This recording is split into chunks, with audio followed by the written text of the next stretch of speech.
एक बार फिर मैं आपके सम्मुख उपस्थित हुआ हूँ एक विषय के बारे में परिचर्चा करने के लिए, संवाद स्थापित करने के लिए। मैं डॉक्टर आशीष गौतम हूँ। I am GI bariatric and minimal access surgeon and head department of surgery with Yashoda group of hospital. हम लोग आज बात कर रहे हैं हर्निया के बारे में। हर्निया एक बीमारी है जो काफी गंभीर किस्म की भी हो सकती है, लेकिन सामान्यतः एक सामान्य बीमारी है। इसके बारे में हम बात करेंगे और बड़ी कॉमन बीमारी है। इसके बारे में हम बात करेंगे, इसके कारण, होने के कारण, इसके प्रकार, लक्षण और इसके अत्याधुनिक उपचार के बारे में। तो जैसे मैंने बताया कि हर्निया क्या है। हर्निया ऐसा है जब शरीर का कोई अंदरूनी अंग मांसपेशियों के रास्ते से निकल के बाहर आ जाता है, जो कि नहीं वहां पर होना चाहिए। उसको हम सामान्य भाषा में हर्निया बोलते हैं।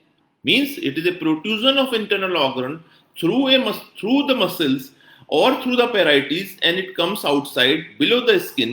That is called hernia. तो हर्निया का क्या है, हर्निया क्यों होता है? हम आते हैं कारण का। हर्निया कारण क्या होते हैं? कारण से पहले प्रकार की बात करते हैं। हर्निया कहीं भी हो सकता है। It is a disease which is found anywhere in your abdomen, in your chest, in your inguinal area. सामान्य हर्निया जो होते हैं वो इंग्वाइनल हर्निया होते हैं, खासतौर से जांघ के ऊपर का हर्निया। उसमें भी दो प्रकार के होते हैं, direct hernia, indirect hernia, depending upon the location. एक नीचे हर्निया और होता है जिसको फीमोरल हर्निया होते हैं, जहां से हमारी फीमोरल पैर की धमनी निकलती है, उसके रास्ते से आंत का बाहर आ जाना, that is called femoral hernia. जब हम ऊपर की तरफ बढ़ते हैं तो वहां पर हर्निया हमें मिलता है वेंट्रल हर्निया, जिसमें मोस्ट कॉमन आता है हमारा अम्बलाइकल हर्निया। अम्बलाइकल हर्निया मतलब टुंडी का उभार आ जाना और उस रास्ते से आंत बाहर आ जाना। वो हर्निया ऊपर हो सकता है, that is called supra umbilical hernia. और अगर वो हमारे दोनों डोम्स के, दोनों हमारे रिब्स केज के बीच में अगर हर्निया बनता है, that is called epigastric hernia. So now ये आपको दिखने वाले हर्नियाज हैं। ये हर्नियाज जो होते हैं दिखते हैं। एक हर्निया होता है इंसीजनल हर्निया, पुरानी सर्जरी के कारण या चोट लग जाने की, खासतौर से इंग्वाइनल एरिया में, जांघ के एरिया के हर्निया में जो होता है कि आप खड़े होते हैं, आपका हिस्सा फूल जाता है, आप लेट जाते हैं तो वो चला जाता है। कुछ समय बाद ऐसा होगा, वो परसिस्ट करने लगेगा। आपके स्क्रोटम के ऊपर एक उभार आ जाना, ये लक्षण है। खांसते समय किसी चीज का बाहर प्रोट्रूड करना, ये एक अलग तरह का लक्षण है। या एक ऐसी सूजन आ जाना जो हिस्से में पहले कभी नहीं थी और उसमें दर्द होना, ये एक हर्निया का एक लक्षण है जो गंभीर स्थिति को संकेत करता है। ये हर्निया तो वो हुए जो हम देख सकते हैं और जिसको आसानी से पहचाना जा सकता है। एक हर्निया वो होते हैं, कुछ हर्निया ऐसे होते हैं शरीर में जिनको हम सामान्यतः नहीं देख पाते, वो दूसरे तरह के लक्षण से आते हैं, जिनको हम कहते हैं इंटरनल हर्नियाज। इंटरनल हर्नियाज में another common hernia is हाइटल hernia. What is हाइटल hernia? हाइटल hernia क्या होता है? हाइटल जैसे शब्द बता रहा, हाइटस।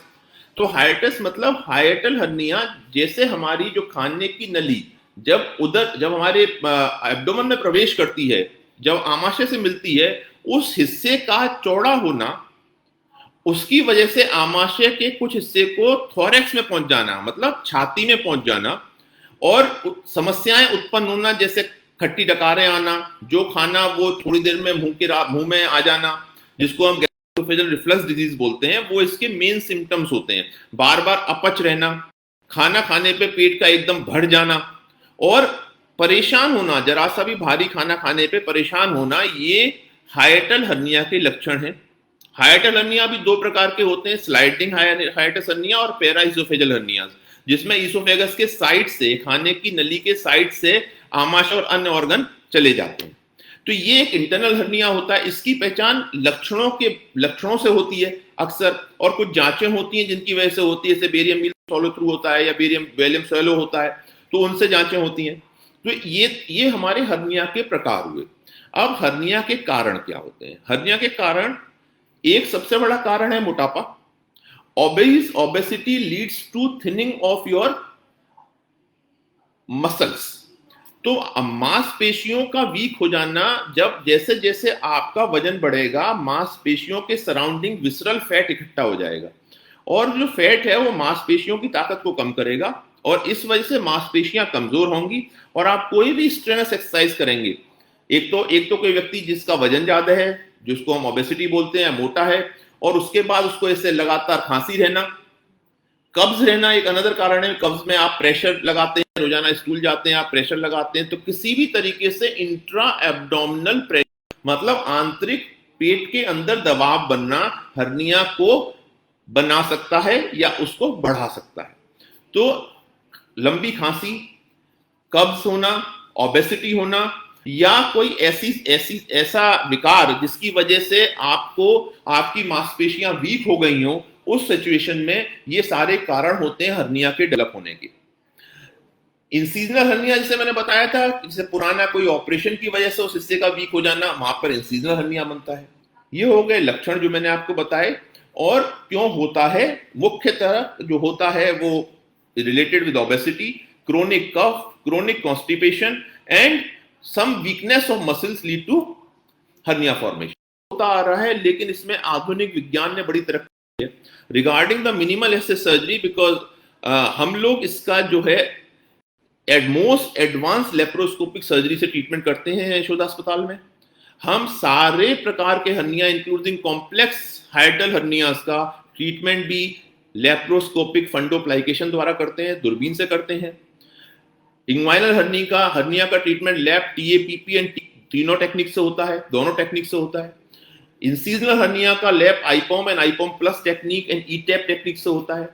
कई बार हमारे पास इतने बड़े बड़े हर्नियाज आते हैं जो कई जगह से रेफर होके आते हैं, उनमें हम एब्डोमिनल वॉल रिकंस्ट्रक्शन करते हैं आफ्टर डूइंग एन ईटैप। तो हम लेप्रोस्कोपिक तकनीक से मिनिमल एसेस सर्जरी की सहायता से बहुत बिना चीरे के, बड़े लंबे चीरे के हम लोग ऑपरेशन, 3 या 4 फायदे बहुत मुख्य हैं, जिसमें कि मरीज का बहुत जल्दी स्वस्थ हो जाना, जल्दी से काम पे लौटना और इन्फेक्शन का रेट सबसे कम होना, ये शामिल है। और मैं doctor Ashish Gautam is doing laparoscopic hernia surgery for last 25 years. We are doing it and हमारे रिजल्ट्स, हम लोगों ने बहुत अच्छे रिजल्ट देते हैं हमारे यहाँ। और हमारा जो ट्रीटमेंट है लेप्रोस्कोपिक, एडवांस लेप्रोस्कोपिक सर्जरी में बहुत अच्छा है। लेप्रोस्कोपिक सर्जरी के जो बेनिफिट मैंने बताए हर्निया के अंदर, वो मरीज का जल्दी अपने काम पे लौटना, स्वस्थ हो जाना, कम दर्द होना और करीब करीब बिना चीरे का ऑपरेशन। तो मित्रों, ये सारी बात हमारी हुई हर्निया के प्रकार, हर्निया के लक्षण, types of hernia and treatment of hernia.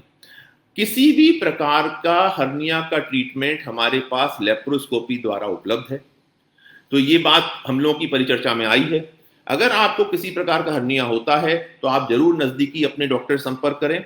और अगर आपको ऐसा लगता है कि आपको हमें दिखाना है तो आप आके दिखा सकते हैं। अब मित्रों, अब मैं चाहूंगा आपके जो सवाल हैं, जो आप मुझसे पूछना चाहते हैं, वो कृपया इनबॉक्स में डालें। मैं उस यथासंभव कोशिश करूंगा कि मैं उनका जवाब दे सकूं।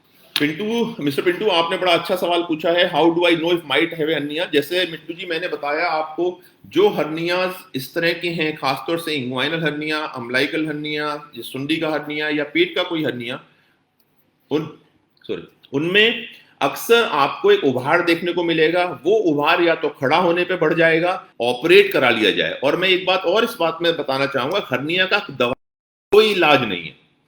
हर्निया का दवाई से कोई इलाज नहीं है। ये मसल वीकनेस से उत्पन्न होने वाली बीमारी है। जो ऑर्गन जहां नहीं होना चाहिए था वहां पहुंच गया है, तो उसको दोबारा अपनी जगह पे लाना है और उसको रिपेयर करना है, मसल को ताकत देनी है।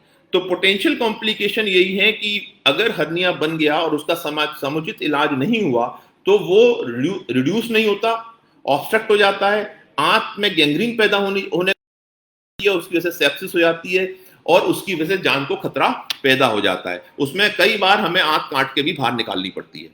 तो ये सारे खतरे हैं, ये पोटेंशियल कॉम्प्लिकेशंस हर्निया के। तो ये डिजीज है, it should not be neglected. Hernia, Hema Bisht ने सवाल पूछा है, can a hernia cause mental problems. Hema ji, देखिए, हर्नियाज रिगार्डिंग अगर हम बात करें एब्डोमिनल हर्नियाज की या इंग्वाइनल हर्नियाज की, मेंटल प्रॉब्लम का इशू सिर्फ ये आता है, जो इश्यूज हैं वो रिलेटेड विद न्यूरोलॉजिकल नहीं होते हैं if regarding with the abdominal hernias, but they may be psychological issues कि मान लीजिए किसी मरीज को बहुत समय तक हर्निया है, वो ट्रीटमेंट उसको नहीं मिल पा रहा, वो मानसिक रूप से बहुत परेशान, वो वजह हो सकती है।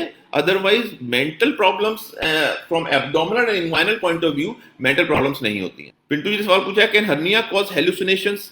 पिंटू जी, देखिए, कुछ हर्नियाज ऐसे होते हैं जो जो हम लोग जिसके ब्रेन स्टेम हर्नियाज वगैरह, ट्रॉमेटिक ब्रेन स्टेम हर्नियाज, वो that are not related with the hernias but because they come in the definition, तो वो इस वजह से होता है, लेकिन हेलुसिनेशन का कोई रीजन हर्निया से डायरेक्ट नहीं है। पिंटू जी ने एक सवाल पूछा है, can emotional stress causes hernia? Pintu देखिए, इमोशनल स्ट्रेस तो हर्निया का ना तो कारण है, लेकिन हाँ, अगर आप बहुत ज्यादा, अगर कोई व्यक्ति बहुत ज्यादा परेशान रहता है और अत्यधिक तनाव में रहता है और उसकी वजह से वो उसकी ईटिंग हैबिट्स खराब हो गई हैं, वो ऑबीज हो गया है, तो उसके हर्निया बनने के चांसेस बढ़ जाते हैं। प्रदीप जी, आपका सवाल बहुत अच्छा है, is it okay to leave a hernia untreated? Never, never. इसका आंसर है never. It should always be treated as early as possible. Reason is this कि कॉम्प्लिकेशन कैन अकर, और कॉम्प्लिकेशन जब भी हर्निया में होते हैं तो वो बड़ा ड्रीडफुल होते हैं, they our life threatening complications. So complications को खास तौर से अवॉइड करने के लिए हर्निया का टाइमली ट्रीटमेंट बहुत जरूरी है। What can make a hernia worse? Yes, इस सवाल का उत्तर प्रदीप जी ये है, हर्निया, अगर आपको बहुत ज्यादा कब्ज रहता है तो ये हर्निया आपके हर्निया को और खराब कर सकता है, क्योंकि इंट्रा एब्डोमिनल प्रेशर। रविंदर ढलान जी ने पूछा, can I shrink my hernia naturally?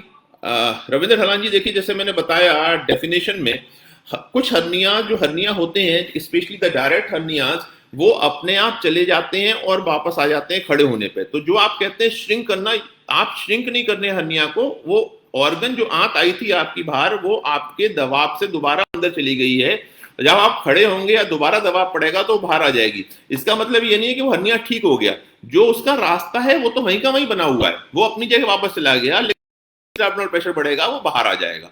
तो ये श्रिंक हर्निया नेचुरली ये ऐसे नहीं होता है। सिर्फ इतना होता है कि अगर मान लीजिए किसी को डायरेक्ट इंग्वाइनल हर्निया है तो वो यूजुअली और ऑब्स्ट्रक्टेड नहीं है, तो वो लेटने पे चला जाएगा, खड़े होने पे वापस आ जाएगा। सौरभ बिस जी ने सवाल पूछा, which hernia surgery is the best?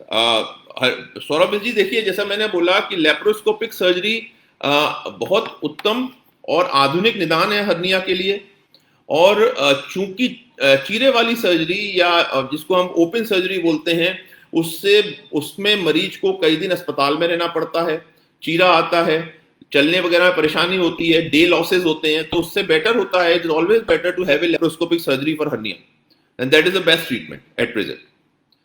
प्रतीक्षा का एक सवाल है, can GERD lead to hiatus hernia? Pratiksha, इस सवाल को हम उल्टा करेंगे, और ये है कि hiatus hernia leads to GERD, और hiatus hernia leads to GERD means that hiatus hernia होने की वजह से गैस्ट्रोइसोफेजियल रिफ्लक्स डिजीज होती है। रीजन ये है कि जीआरडी जब होता है, जब हमारा हाइटस हर्निया होता है, तो क्या होता है कि जो खाने की नली है और आमाशय से जहाँ जुड़ती है, वो एरिया जो है हमारा वीक हो जाता है या चौड़ा हो जाता है, तो खाना खाने पे कुछ हिस्सा आमाशय का हमारे चेस्ट में चला जाता है या चेस्ट की तरफ जाने का प्रयास करता है डायफ्राम के ऊपर, तो उसकी वजह से हमें गैस्ट्रोइसोफेजियल रिफ्लक्स डिजीज होता है। सवाल बहुत एंड इसका ट्रीटमेंट हाइटस हर्निया का, अगर छोटा हर हाइटस हर्निया को ट्रीटमेंट नहीं चाहिए होता, अगर बहुत स्मॉल हाइटस हर्निया है और बहुत कम जीआरडी की शिकायत है, तो उसके लिए हमें क्या करना होता है, हमें करना होता है कि मरीज की लाइफस्टाइल चेंज करनी होती है, ओबेसिटी किसी तरीके से डिक्रीज करी जाए, और जो प्रोटॉन पंप ब्लॉकर्स हैं वो दिए जाएं, और शाम को रात को डिलेड ईटिंग की हैबिट्स खत्म की जाएं, तो कुछ हद तक हम थोड़ा सिम्प्टोमेटिकली बेटर कर सकते हैं। लेकिन हाइटस हर्निया है, then it needs laparoscopic surgery. हाँ, सौरभ का सवाल है, should I stop lifting weights if I have a hernia? Yes Saurabh, until unless you get a remedy for it or a treatment for it or surgery for it, you should avoid lifting heavy weights when you are suffering from hernia. So मित्रों, हम लोगों ने अब यथासंभव कोशिश करी आपके सवालों का जवाब देने की, और मैं चाहूंगा अगर कोई भी सवाल आपके मन में और आता है तो मैं फेसबुक पेज पे जाके उसको टाइप करें, हम और हमारी टीम आपके सवालों को और बाकी सवालों को देने की उत्तर देने की पूरी कोशिश करेगी। धन्यवाद, नमस्कार।